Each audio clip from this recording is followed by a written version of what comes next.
Praise the lord. యేసు క్రీస్తు వారి పరిశుద్ధమైన నామంలో మీ అందరికీ వందనాలు, శుభాలు తెలియపరుస్తూ ఉన్నానండి. కీర్తనల గ్రంథం 65వ కీర్తన 11వ వచనం. సంవత్సరములను నీ దయా కిరీటము ధరింపజేసి ఉన్నావు, నీ జాడలు సారము వెదజల్లుచున్నవి అని దేవుని వాక్యం సెలవిస్తుందండి. దేవుడు మనకి నూతన సంవత్సరాలు ఇస్తున్నాడండి. మనకి కొత్త దయా కిరీటాలు ఇస్తున్నాడు. సంవత్సరాలు నూతనమైపోతున్నాయి. అయితే మనం ఇంకా సజీవ లెక్కలో ఉన్నామంటే దేవుని కృప. మనము యుగ యుగాలు ఈ లోకంలోనే కాదు కానీ పరలోకంలో కూడా మనం యుగ యుగాలు గడపాలని యేసయ్య ఆశపడుతున్నాడు. మనము ఇశ్రాయేల్ దేశంలో చూసుకున్నప్పుడు అక్కడ ఉండేటువంటి దేవదారు వృక్షాలు, ఆ చెట్లన్నీ చూసుకున్నప్పుడు ఒక్కొక్క చెట్టుకి 2000 సంవత్సరాలకి పైగా ఆయుష్ ఉంటుందండి. అంటే చెట్లుకి దేవుడు ఎంత గొప్ప ఆయుష్ పెట్టాడు. అది దావీదు గారి తరం నుంచి లేదా యేసు క్రీస్తు వారి గారి తరం నుంచి కూడా చెట్లు ఇంకా అక్కడ సజీవ లెక్కలో ఉన్నాయి.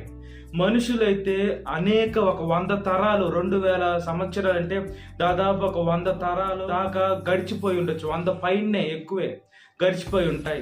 అయితే దేవుడు చెట్లుకి ఎంత ఆయుష్ పెట్టాడు.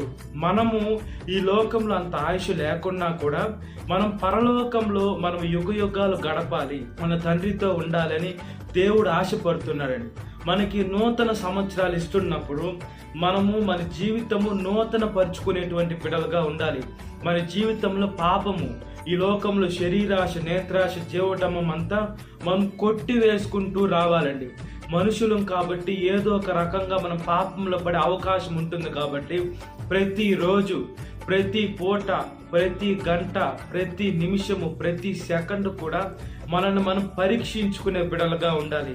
అయ్యా, నా చూపుల ద్వారా పాపం దయతో క్షమించండి, మాట ద్వారా తప్పు మాట్లాడానేమో, వేసే ఆలోచన ద్వారా తప్పుగా ఆలోచించానేమో, అయ్యా దయతో క్షమించండి అని మనము దేవుడి దగ్గర ప్రతి దినము క్షమాపణ అడుగుతూ మనల్ని మనం ఎప్పుడైతే కడుక్కుంటూ ఉంటామో దేవుడు రాకడ ఎప్పుడు వస్తుందో తెలీదు, లేదా మన పోకడ ఎప్పుడు ఉంటుందో తెలీదు.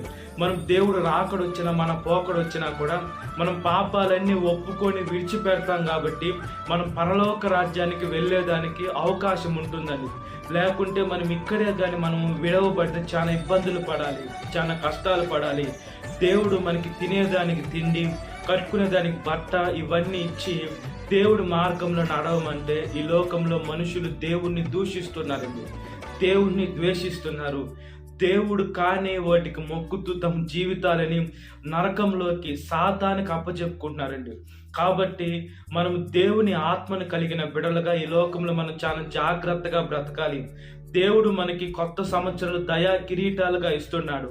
దయా కిరీటాలంటే ఒక్కొక్క సంవత్సరం 365 రోజులు బ్రతకాలంటే దేవుని యొక్క మహాకృప. నూతన సంవత్సరంలోకి రావాలంటే దేవుని యొక్క మహాకృప. ఆ దినము, ఆ సంవత్సరము, ఆ రోజు, ఆ గంట, ఆ నిమిషము చూడకుండా అనేక మంది కన్ను మూసి వెళ్ళిపోయారండి. మనం బ్రతికున్నామంటే దేవుడిచ్చిన ప్రాణ భిక్షతోటే బ్రతుకున్నాం. ఈ ప్రాణ భిక్ష దేవుడిచ్చిన ఒక వ్యక్తి బైబుల్ గ్రంథంలో ఎజికియా రాజు ఉన్నాడండి. ఆయనకి ఒక రాజు పుండు వచ్చినప్పుడు ఆయన చనిపోతారని తెలుసుకున్న తర్వాత ఆయన ఏ హాస్పిటల్కి వెళ్ళాలి, ఏ వైద్యుడి దగ్గరికి వెళ్ళాలి, ఆయన రాజు కదా, ఆయన పిలిపించుకొని ఉండొచ్చు, అయినా పిలిపించుకోవాలి.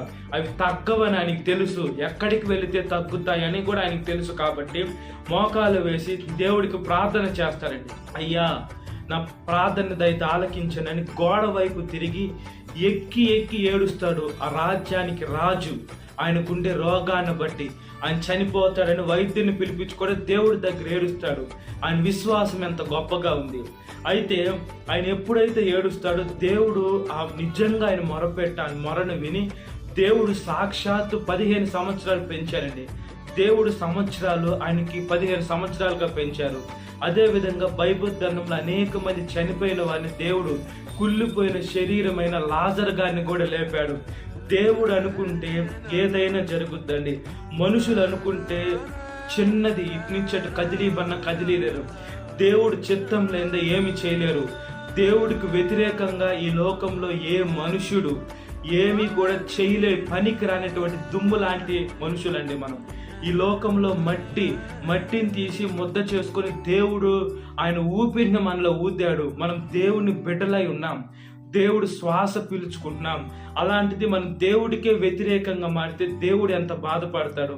మనకి కొత్త సంవత్సరాలు ఇస్తున్నాడు, మంచి ఆహారం ఇస్తున్నాడు, మంచి ఆరోగ్యం ఇస్తున్నాడు, మంచిగా దేవుడి బోధకుల చేత మనకు వాక్యము అర్థమయ్యే రీతిలో చెప్తున్నాడు. కొన్నిసార్లు కళల ద్వారా, దర్శనాల ద్వారా మాట్లాడుతున్నాడు. దేవుడు ఇంత సూటిగా మనతో మాట్లాడుతున్నప్పుడు, దేవుడు సేవకుల ద్వారా వాక్యం ద్వారా మనతో మాట్లాడుతున్నప్పుడు మనం అవన్నీ పట్టించుకోకుండా ఈ లోకంలో మనం ఇంకా పాపంలో ఉంటే, సాతాను కలుగు చేసిన ఆత్మనేతలు గుడ్డిలో ఉంటే మనం చాలా గుడ్డోలం అయిపోయి నరకంలోకి వెళ్ళిపోతాం. కాబట్టి మనం కళ్ళు తెరుచుకొని దేవుడి మార్గంలో నడిస్తే ఈ లోకం నుండి సంవత్సరాలు దీర్ఘాయుష్మంతులు అవుతాం. తల్లిని తండ్రిని కూడా సన్మానించే బిడ్డలుగా ఉంటే, అదేవిధంగా పరలోకంలో కూడా మన తండ్రితో యుగ యుగాలు గడపచ్చు. కాబట్టి దేవుని మార్గంలో మనం నడిచినట్లుగా ప్రార్థన. మహాపరిశుద్ధాత్మ దేవ, మా ప్రియ పరలోకమందున్న తండ్రి, మీకు స్తోత్రం చెల్లిస్తున్నానయ్యా. మాకు కొత్త దయా కిరీటాలు ఇస్తున్న దేవా, స్తోత్రము స్తోత్రము స్తోత్రం అయ్యా. అయ్యా, ఈ దినాన్ని చూడలేక అనేక మంది చనిపోయారయ్యా, అనేక మంది మట్టిలో కలిసిపోయారయ్యా, అనేక మంది అయ్యా యాక్సిడెంట్ల ద్వారా, స్ట్రోకుల ద్వారా, అనే ఆత్మహత్యలు చేసుకొని, అదేవిధంగా హత్య చేసి చంపేసి అనేక రీతులుగా చనిపోతున్నారు. మేము ప్రార్థన చేస్తున్నామయ్యా. అయ్యా, మేము కాపాడబడుతున్నామంటే మీ కృప, మీ దయ, మీ కరుణ, మీ ఆత్మ ద్వారా మాత్రమే మేము బ్రతుకుతున్నాం. మీ పరిశుద్ధాత్మ శక్తి ద్వారానే బ్రతుకుతున్నాం. సహాయం దయచేయండి అయ్యా. అయ్యా, మీ కరుణ కటాక్షం లేని మేము ఈ లోకంలో జీవించలేము తండ్రి. ప్రార్థన చేస్తున్నానయ్యా, ప్రతి ఒక్క బిడ్డ మారు మనసులోకి రావాలి. నా దేవుడు నాకు నూతన సంవత్సరాన్ని ఇచ్చాడు, నూతన రోజునిచ్చాడు అని మిమ్మల్ని స్తుతించి కనపరిచి ఆరాధించే బిడ్డలుగా ప్రతి ఒక్క బిడ్డని ఆశీర్వదించండి, దీవించండి, పరిశుద్ధపరచండి. ప్రతి ఒక్క బిడ్డ మిమ్మల్ని మహిమపరచునట్లుగా ప్రాధాయపడుతున్నామయ్యా. ప్రార్థన చేస్తున్నానయ్యా. ఈరోజు పుట్టినరోజు జరుపుకునేటువంటి ప్రతి ఒక్క బిడ్డను కాపాడండి అయ్యా. వాళ్ళ కొత్త దయా కిరీటాలు ఇస్తున్న దేవా, మీకు స్తోత్రం. యేసు వాళ్ళని ఆశీర్వదించండి, దీవించండి. వాళ్ళ తల్లిదండ్రుల్ని ఆశీర్వదించండి. యేసు బిడ్డలు తల్లిదండ్రులకి లోబడి శక్తిని దయచేసి, ఎవరు ఎంత వయసు వారు అయినా పుట్టినరోజు జరుపుకునేటువంటి వారిని జ్ఞాపకం చేసుకోండి అయ్యా. అదేవిధంగా పెళ్లి రోజు జరుపుకునేటువంటి వారిని కాపాడండి అయ్యా. భర్త భార్యని ప్రేమించాలి, భార్య భర్తకి లోబడి ఉండాలి అని ఈ వాక్యాన్ని బట్టి వాళ్ళిద్దరు కలిసి మీ సేవలో ముందుకు కొనసాగాలి. కుటుంబాన్ని కూడా కట్టుకొని వాళ్ళ బిడ్డల్ని మంచి ప్రయోజకులుగా చేసేదానికి సహాయం దయచేయమని మీ పాదాల దగ్గరికి వస్తున్నానయ్యా. ప్రతి ఒక్క యవనస్తురాన్ని పట్టుకోండి. వాళ్ళ మార్గం తప్పి తిరగకుండా, శరీరాశ నేత్ర జీవటంలోకి వెళ్లకుండా, యవన వయసులో కాడి మోయట నరునికి మేలు, అది మోపిన వాడు యెహోవా అని సెలవిస్తుంది. కాబట్టి మీ కాడి మోసే శక్తిని దయచేయమని మీ పాదాల దగ్గరికి వస్తున్నాం. సాతాను చదివిన ప్రతి ఒక్క బిడ్డని విడుదల దయచేయండి. ఈ వాక్యం వింటున్న ప్రతి ఒక్క బిడ్డని పేరు జ్ఞాపకం చేసుకోండి. ఈ దినకాలపు నింపమని నజరేయుడైన యేసుక్రీస్తు వారి పరిశుద్ధమైన నామంలో మిక్కిలి వినంత అడుగుచున్నాను మా పరలోకమందున్న తండ్రి. ఆమేన్. Praise the lord. God bless you. Have a great day.